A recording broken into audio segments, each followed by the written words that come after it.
When I was about 8 years old, I first heard about something called climate change or global warming.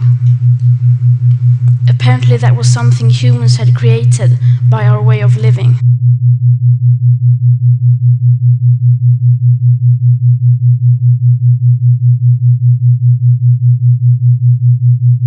I was told to turn off the lights to save energy and to recycle paper to save resources. I remember thinking that it was very strange that humans, who are an animal species among others, could be capable of changing the Earth's climate. Because if we were, and if it was really happening, we wouldn't be talking about anything else. I say that you're a terrible reporter. As soon as you turn on the TV, everything would be about that. Headlines, radio, newspapers. You would never read or hear about anything else, as if there was a world war going on. But no one ever talked about it. If burning fossil fuels was so bad that it threatened our very existence, how could we just continue like before? Why were there no restrictions? Why wasn't it made illegal? To me, that did not add up. It was too unreal. So when I was 11, I became ill. I fell into depression. I stopped talking and I stopped eating. In 2 months, I lost about 10 kilos of weight. Later on, I was diagnosed with Asperger's syndrome, OCD, and selective mutism. That basically means I only speak when I think it's necessary. Now was one of those moments. Those of us who are on the spectrum, almost everything is black or white. We aren't very good at lying, and we usually don't enjoy participating in the social game that the rest of you seem so fond of. I think in many ways that we autistic are the normal ones, and the rest of the people are pretty strange. Especially when it comes to the sustainability crisis, where everyone keeps saying that climate change is an existential threat and the most important issue of all, and yet they just carry on like before. I don't understand that, because if the emissions have to stop, then we must stop the emissions. To me, that is black or white. There are no gray areas when it comes to survival. Either we go on as a civilization or we don't. We have to change. Rich countries like Sweden need to start reducing emissions by at least 15% every year. And that is so that we can stay below a 2-degree warming target. Yet, as the IPCC have recently demonstrated, aiming instead for 1.5 degrees Celsius would significantly reduce the climate impacts. But we can only imagine what that means for reducing emissions. You would think the media and every one of our leaders would be talking about nothing else. But they never even mention it. Nor does anyone ever mention the greenhouse gases already locked in the system, nor that air pollution is hiding a warming, so that when we stop burning fossil fuels, we already have an extra level of warming, perhaps as high as 0.5 to 1.1 degrees Celsius. Furthermore, does hardly anyone speak about the fact that we are in the midst of the 6th mass extinction, with up to 200 species going extinct every single day.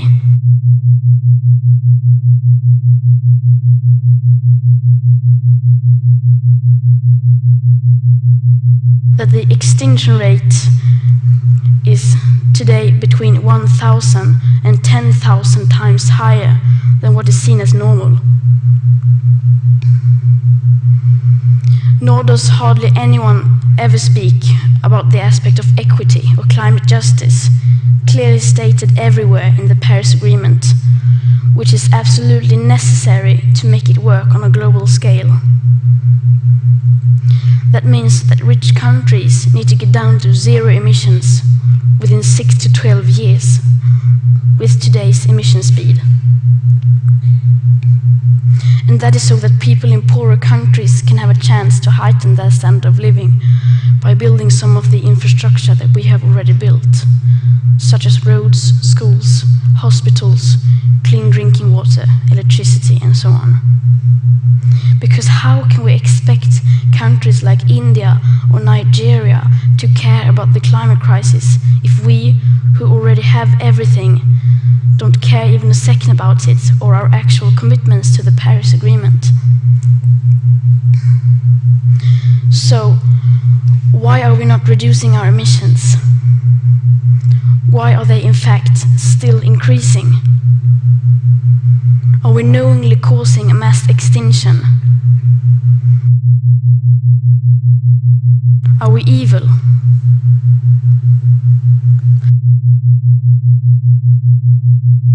No, of course not.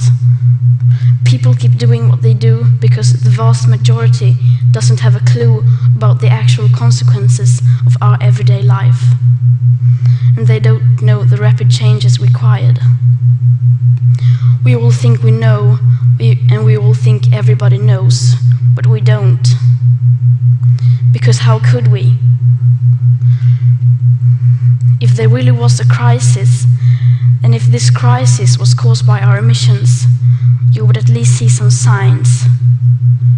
Not just flooded cities, tens of thousands of dead people, and whole nations leveled to piles of torn down buildings. You would see some restrictions, but no. And no one talks about it.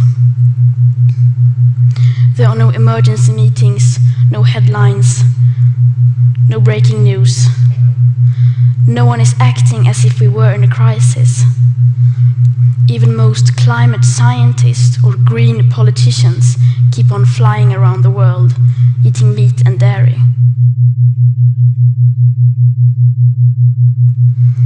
If I live to be 100, I will be alive in the year 2103. When you think about the future today, you don't think beyond the year 2050. By then, I will, in the best case, not even have lived half of my life.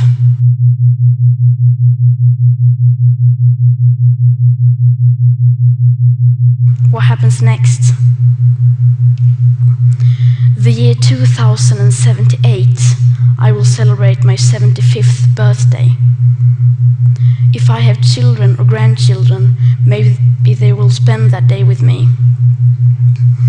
Maybe they will ask me about you, the people who were around back in 2018. Maybe they will ask why you didn't do anything, while there still was time to act. What we do or don't do right now will affect my entire life and the lives of my children and grandchildren. What we do or don't do right now, me and my generation can't undo in the future.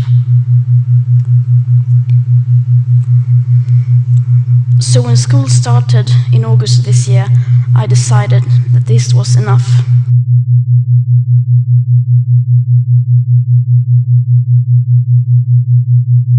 I sat myself down on the ground outside the Swedish parliament. I school striked for the climate. Some people say that I should be in school instead. Some people say that I should study to become a climate scientist so that I can solve the climate crisis. But the climate crisis has already been solved. We already have all the facts and solutions. All we have to do is to wake up and change.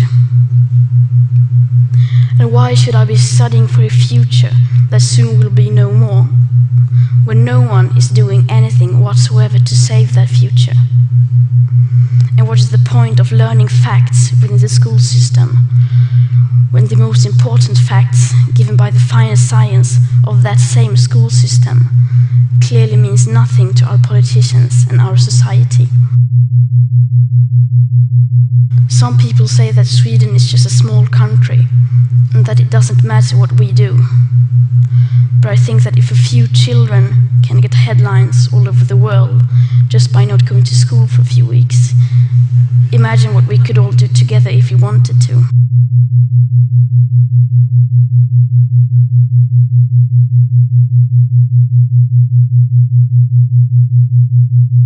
This is where people usually start talking about hope. Solar panels, wind power, circular economy, and so on. But I'm not going to do that. We've had 30 years of pep talking and selling positive ideas. And I'm sorry, but it doesn't work. Because if it would have, the emissions would have gone down by now. They haven't. And yes, we do need hope. Of course we do. But the one thing we need more than hope is action. Once we start to act, hope is everywhere.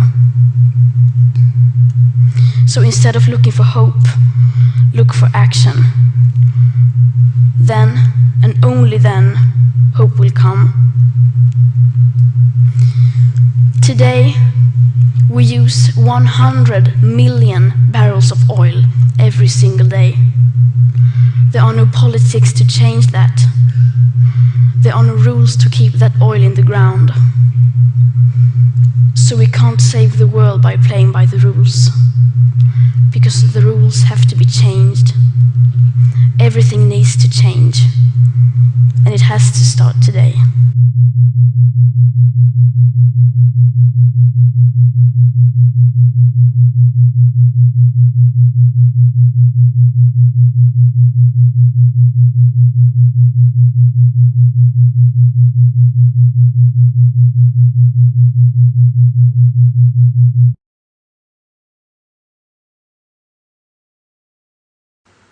Thank you.